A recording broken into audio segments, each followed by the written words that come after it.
Chapter 79. The Snatchers. In the name of Allah, the most gracious, the most merciful.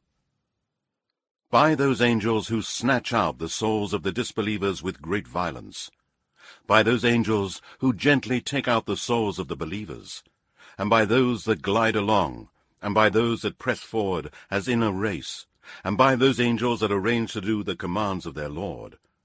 On the day when the trumpet is blown, the earth and the mountains will shake violently.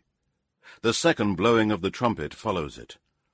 Some hearts on that day will shake with fear and anxiety, their eyes cast down. They say, "Shall we indeed be returned to our former state of life, even after we are crumbled bones?" They will say, in that case, it would be a return with loss.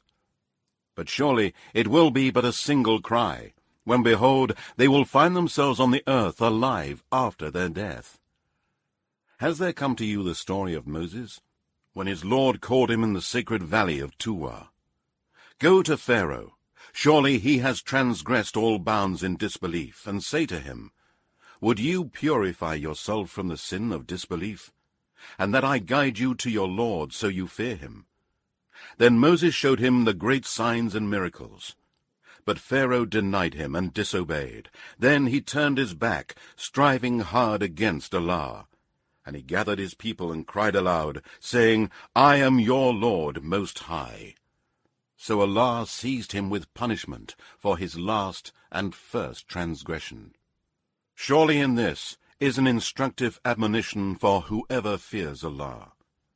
Are you more difficult to create, or are the heavens that he constructed? He raised their heights, and he has ordered them equally. Its night he covers with darkness, and its forenoon he brings out with light. And after that he spread out the earth, and brought forth its water and its pasture. And the mountains he has fixed firmly, to be a provision and benefit for you and your cattle. But when there comes the great catastrophe, the day when man shall remember what he strove for, and hell-fire shall be made apparent in full view for every one who sees, then, for him who transgressed all bounds, and preferred the life of this world, surely his abode will be the hell-fire.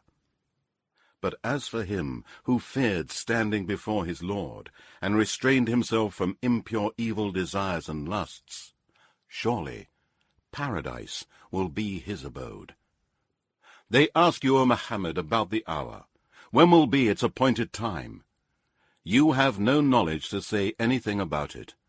To your Lord belongs the knowledge of its term. You, O Muhammad, are only a warner for those who fear it. The day they see it, it will be as if they had not tarried long in this world, except an afternoon or a morning.